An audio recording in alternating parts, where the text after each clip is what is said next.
Assalamualaikum warahmatullahi wabarakatuh. Kali ini kita masuk pada tema 6 subtema 3 pembelajaran 5. Pembelajaran 5 kelas 5 sekolah dasar.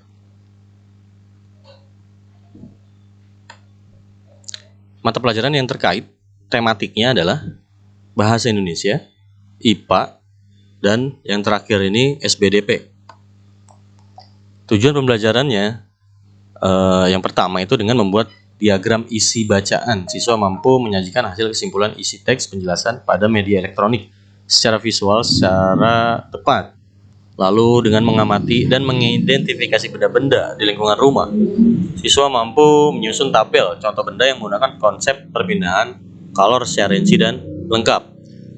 Lalu yang terakhir ini gambar cerita ya. Jadi mampu mengidentifikasi para murid ini dan mampu mengidentifikasi bahan dan alat untuk membuat gambar cerita secara benar.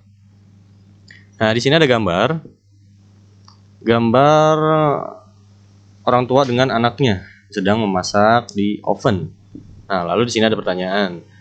Tahukah kamu bahan apa yang digunakan untuk membuat oven dan atau pemanggang milik ibunya Dayu? Lalu proses perpindahan panas apa saja yang terjadi, yang diperhitungkan untuk membuat dan menggunakan hal tersebut? Ini secara konduksi ya, perpindahan panas secara konduksi. Lalu bagaimana dengan peralatan lain di rumah kalian? Terbuat dari bahan apa saja alat-alat tersebut?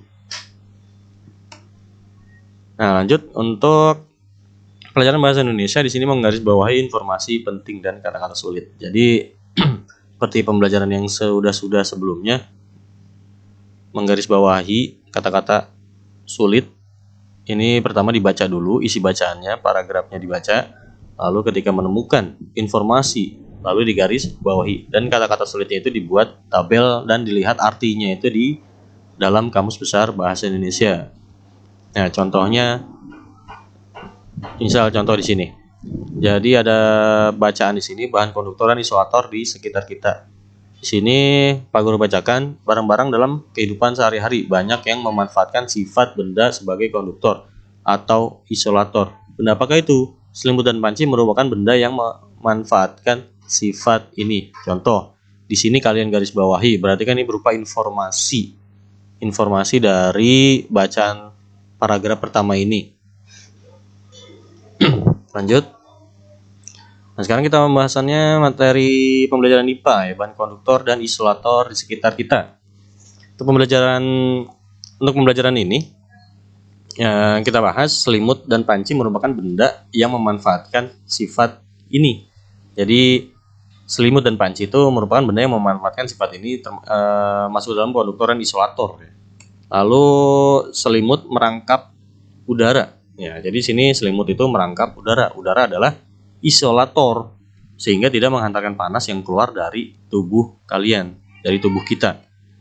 Lalu bahan konduktor apa aja selain selimut dan panci? Nah, di sini aluminium merupakan penghantar panas yang baik. Jadi panci terbuat dari bahan logam, misalnya aluminium. Lalu apalagi? Mesin mobil dan motor. Ini menggunakan bahan konduktor dan isolator di sekitar kita, mesin mobil dan motor ya. Lalu oven atau pemanggang ini pun menggunakan bahan yang bersifat konduktor dan isolator. Nah, di sini sumber panas berasal dari aliran listrik yang memanaskan kumparan di bagian bawah setrika. Ini gambar setrika ya. Agar panasnya sampai dari kabel listrik ke pakaian, maka pada alas atau bagian bawah setrika dibuat dari bahan logam.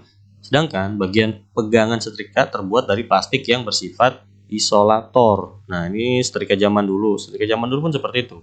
Jadi bahan dari konduktor dan isolator ada di setrika ini.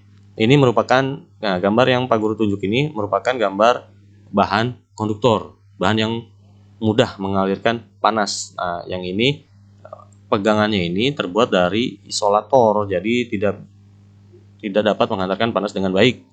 Nah, kalau zaman sekarang ini setrika listrik. Nah, tadi sudah Pak Guru sampaikan penjelasannya ini setrika listrik. Sama bahannya juga, bawahnya itu terbuat dari konduktor dan atasnya ini pegangannya ini terbuat dari bahan isolator. Nah, di sini nama alat dan bagiannya, lalu bahannya apa saja, kegunaannya, lalu sifat hantarannya, konduktor atau isolator. Nah, di sini tabelnya bisa nanti kalian isi, kalian buat tabelnya. Nah, misal di sini kan contoh nama alat dan bagiannya, misal pegangan panci. Berarti bahannya dari apa? Dari plastik, karena pegangan panci ini terbuat dari plastik. Kegunaannya untuk apa? Untuk membuka dan menutup panci. Lalu sifat hantarannya itu apa? Bahannya itu apa? Konduktor atau isolator? Berarti kalau pegangan panci itu adalah isolator. Dan nanti cari di rumah bahan-bahan apa lagi yang mempunyai yang bisa dimasukkan ke tabel ini. Nah, masuk ke pembelajaran SPDP yaitu gambar cerita. Apa itu gambar cerita? Ya, gambar cerita adalah gambar yang menunjukkan kegiatan orang-orang atau binatang-binatang dalam suatu peristiwa. Inilah gambar cerita. Nah, menggambar cerita ini dapat dilakukan dengan dua teknik ya. Yang pertama itu teknik kering dan yang kedua itu teknik basah. Untuk teknik kering menggunakan beberapa alat nih ya, yang ini ya. Jadi teknik kering ini menggunakan beberapa alat, misalnya pensil, kapur, krayon, atau bahan lain yang tidak memerlukan air. Yang namanya kering kan berarti kan kering, nggak ada air, tidak basah. Nah, sebaliknya ini yang kedua teknik basah. Jadi media yang diperlukan berupa cat air, tinta bak atau tinta Cina, cat poster yang menggunakan air sebagai pengencer. Nah, ini penjelasan tentang teknik gambar cerita ya, teknik kering dan teknik basah. Nah, lalu ini contohnya. Untuk teknik kering, contoh gambarnya ini yang A menggunakan pensil. Pensil ini hasil dari menggambar dengan menggunakan teknik kering ini seperti ini. Krayon. Nah, kalau krayon yang seperti ini.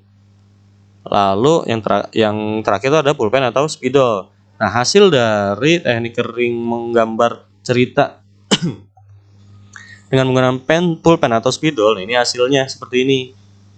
Ya, sudah dipahami. Lanjut. Nah, sekarang teknik basah. Teknik basah ini alat-alatnya ini alat-alatnya. Gambar alat-alat teknik basah ya. Jadi ada di sini ada kertas untuk kertas gambar, terus ada bak untuk tempat krayon, lalu alat